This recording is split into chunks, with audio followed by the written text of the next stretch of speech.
What's going on, everybody? I decided to do a build sheet here since I've had a handful of people want to know my part list or how much I've spent, everything I've done to the car to get it where it is at now. So here's that. Off to the right here are the numbers of what each part either cost or what I paid used off of Facebook or Craigslist or eBay or whatever. I'm gonna make this, I think, a 4-part kind of series. The first one, which is what I'll do right now, is going to be just engine and transmission, and I'll kind of break down what I have bought and how much it would be for you to buy it.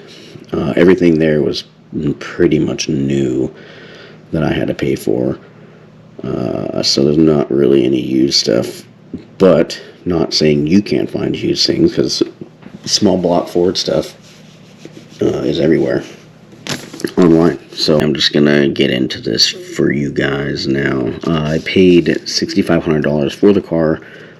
It had the custom paint job, and it had the 93 Cobra short block and transmission, built transmission, already in the car.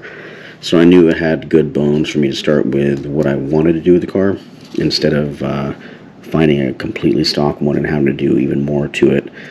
So that Cobra short block, I don't have a price there, but you can probably expect to pay, $1,000 to $2,000 for a used 302. The Flowtech ported aluminum heads, again, he had those on the car, so I didn't have to pay for them, but I looked at the price, and they're a little over $1,000. He had them sent off to be ported and milled, and he got them from a friend, so I'm guesstimating $1,500 he has into the heads. They flow pretty good for a budget head.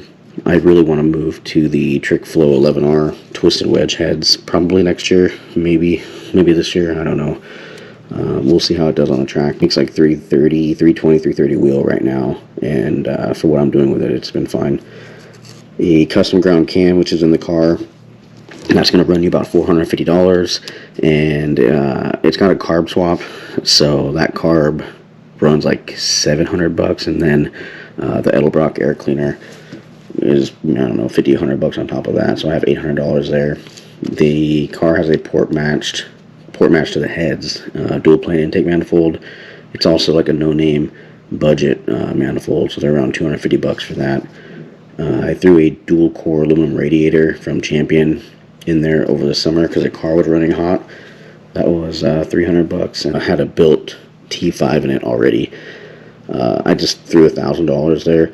I didn't have to pay for it, but if somebody wanted to build their T5, that's roughly what you're going to have to pay to beef it up. And then it has an aftermarket drive shaft and a safety loop in the car here.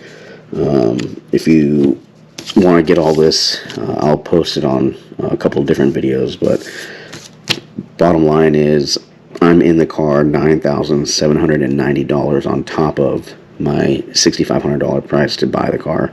So that's $16,290, and that's not really skimping out on parts. I'm buying, Maximum Motorsports and Koni and Ford racing parts, and it's built the right way, not the Jeep way.